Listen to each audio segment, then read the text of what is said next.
Hello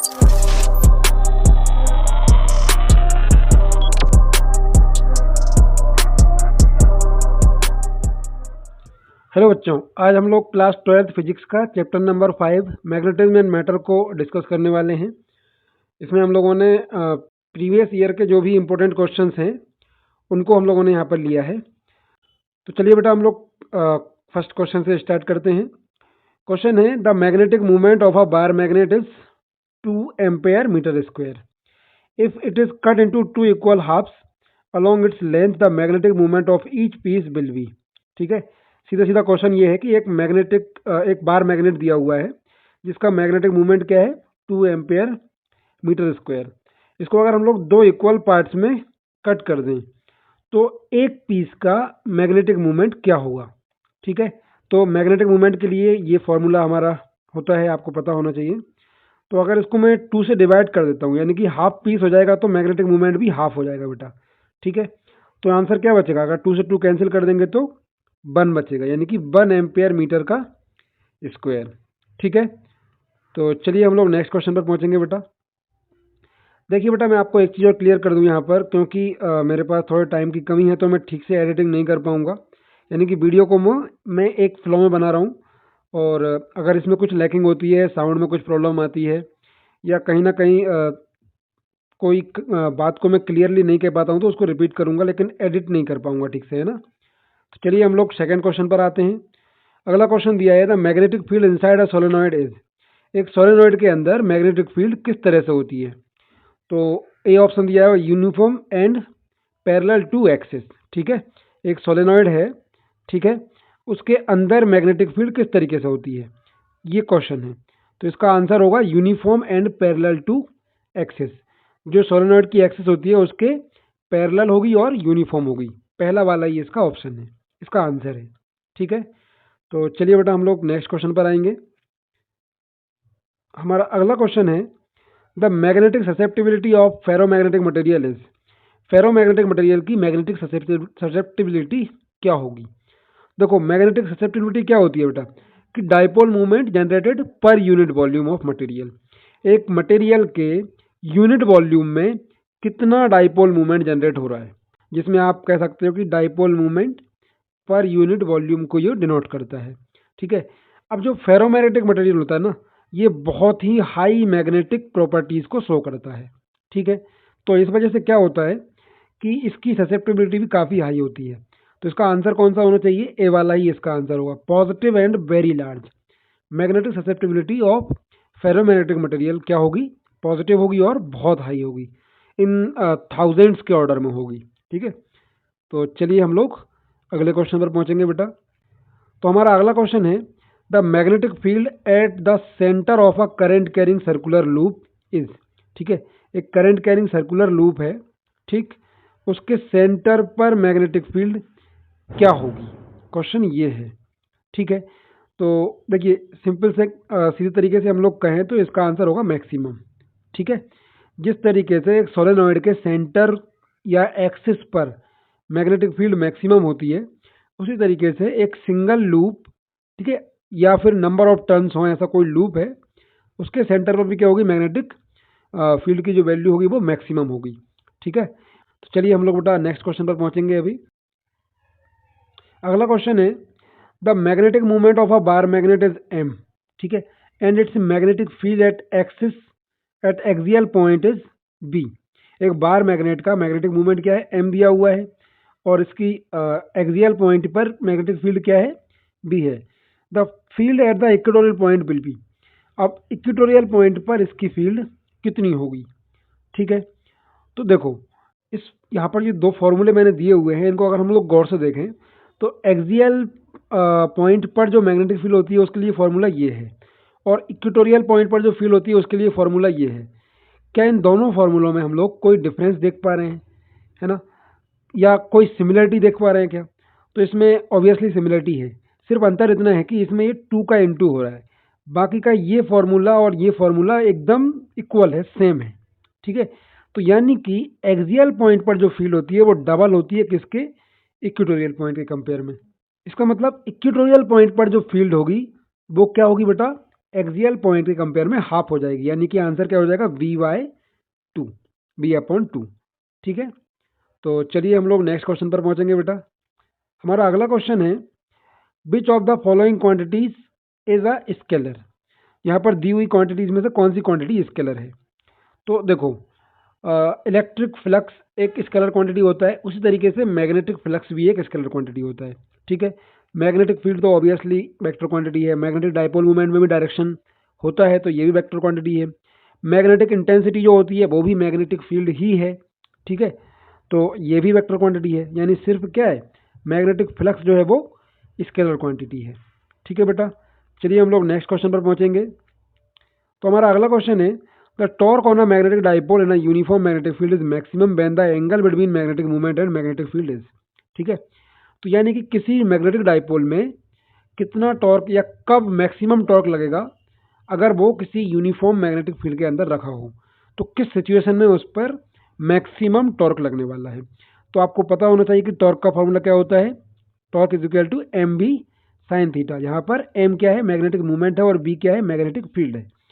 तो obviously देखो बेटा, टॉर्क की वैल्यू मैक्सिमम कब आएगी, यहाँ पर हम लोग देखकर समझ सकते हैं कि जब साइन थीटा की वैल्यू मैक्सिमम हो, और साइन थीटा मैक्सिमम कब होता है, जब एंगल 90 हो।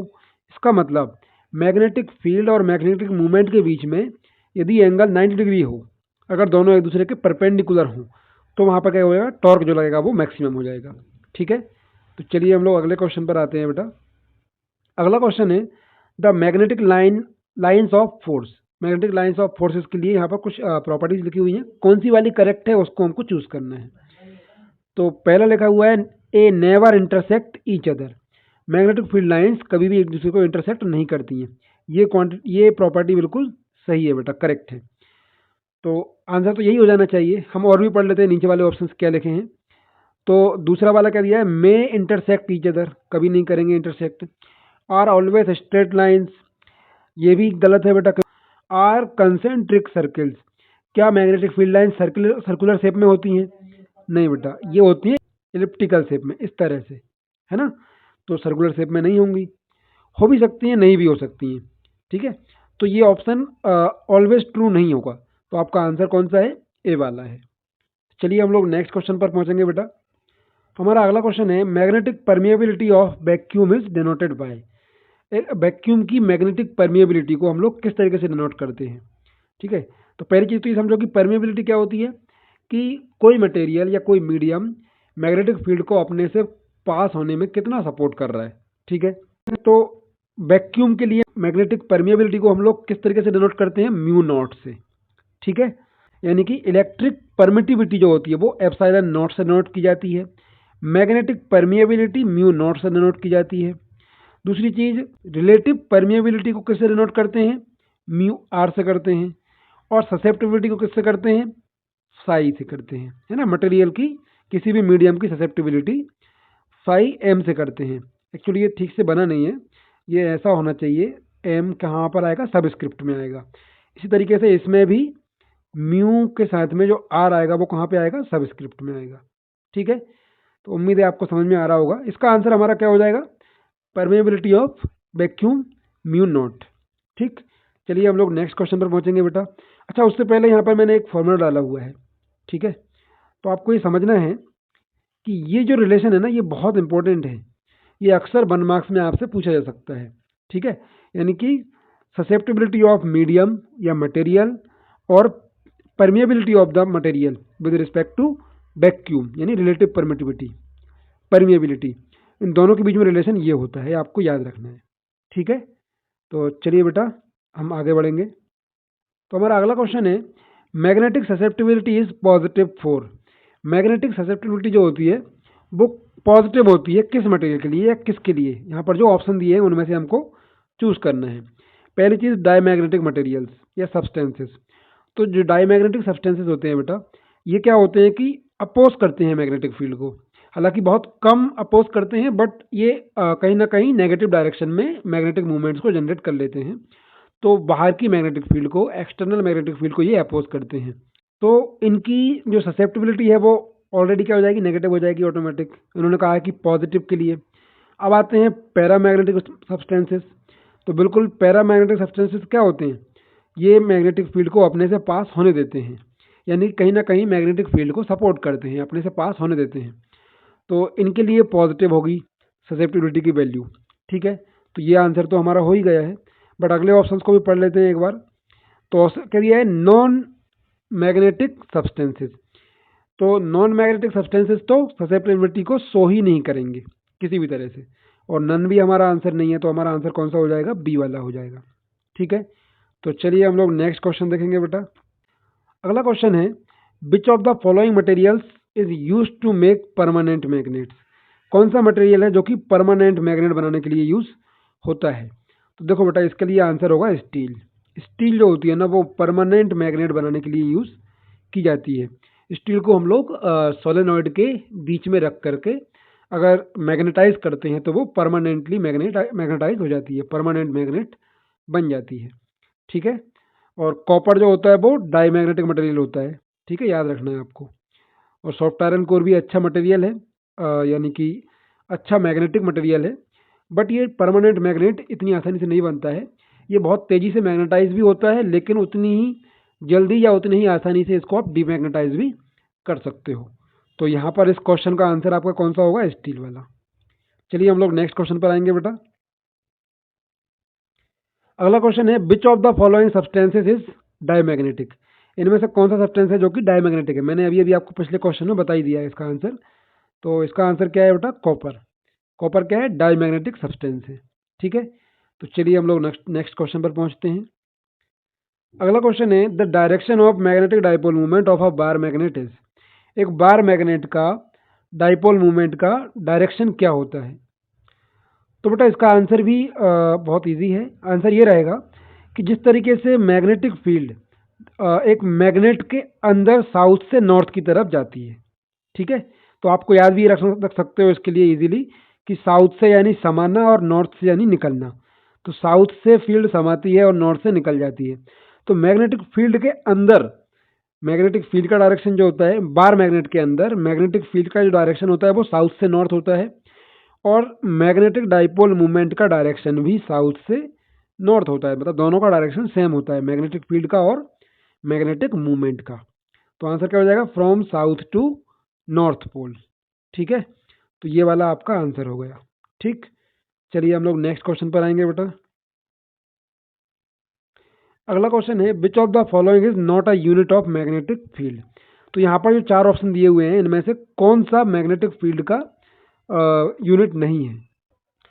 तो बेटा इसके चार ऑप्शन दिए हुए हैं, इनमें हम लोग देख पा रहे हैं कि एम्पेयर जो दिया है वो तो करंट की यूनिट होती है ऑब्वियसली, तो यही हमारा आंसर हो जाना चाहिए। ठीक है, चलिए हम लोग नेक्स्ट क्वेश्चन पर पहुंचेंगे बेटा। अगला क्वेश्चन है, the unit of magnetic movement is. Magnetic movement की यूनिट क्या होती है। ठीक है, तो देखो इसका आंसर सीधा सीधा है। हमने देखा था कि अगर किसी सर्कुलर लूप में करंट फ्लो कर रहा है, ठीक है, तो इसका मैग्नेटिक मूवमेंट क्या होता था। इसका मैग्नेटिक मूवमेंट होता था, इसके एरिया का इंटू कर दो आप इससे बहने वाले करंट से।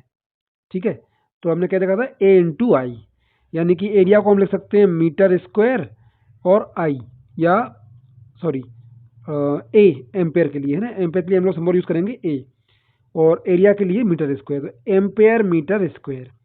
तो यही हमारा आंसर है, सी वाला।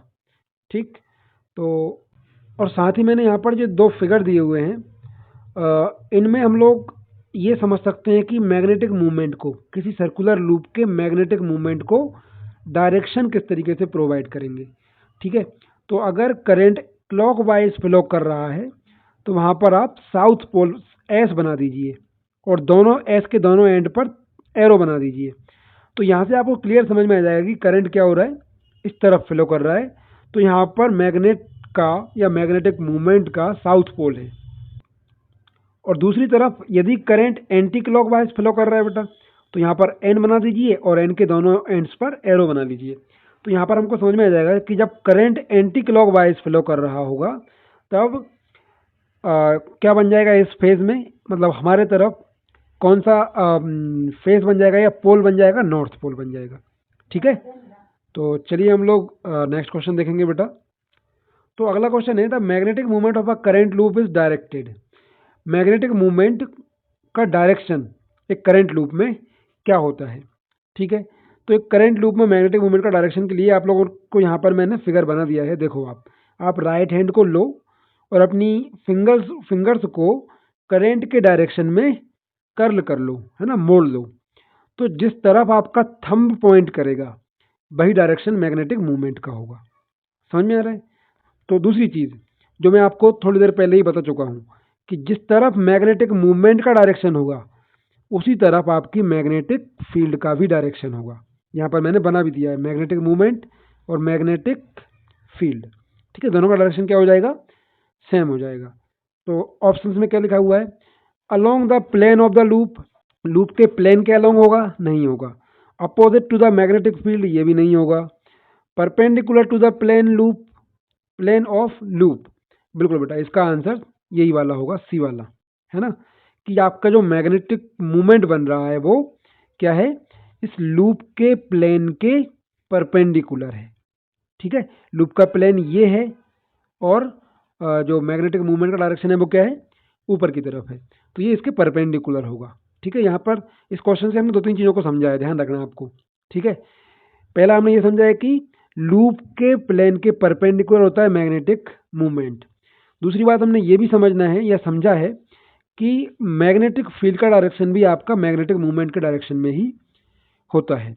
ठीक है, और एक और बात कि जो प्लेन का एरिया वेक्टर है उसका डायरेक्शन भी प्लेन के परपेंडिकुलर ही होता है हमेशा। ठीक है, ये भी याद रखना, इस पर भी कोई क्वेश्चन बाय चांस बन सकता है। ओके बेटा, तो इस चैप्टर के हम लोगों ने लगभग सारे बेसिक क्वेश्चंस को समझ लिया है। अगर बेटा इसमें कोई भी डाउट होता है, किसी भी कंसेप्ट में कोई प्रॉब्लम आती है या फिर आपको कोई और क्वेश्चन मिलता है जो कि समझ में नहीं आ रहा हो या मैंने यहाँ पर छोड़ दिया हो, तो प्लीज़ मुझे कमेंट करके बताइए, मैं आपके क्वेश्चन का आंसर जरूर दूंगा। ओके, आप जिस भी एग्ज़ाम की तैयारी कर रहे हो उसके लिए best of luck. Thank you.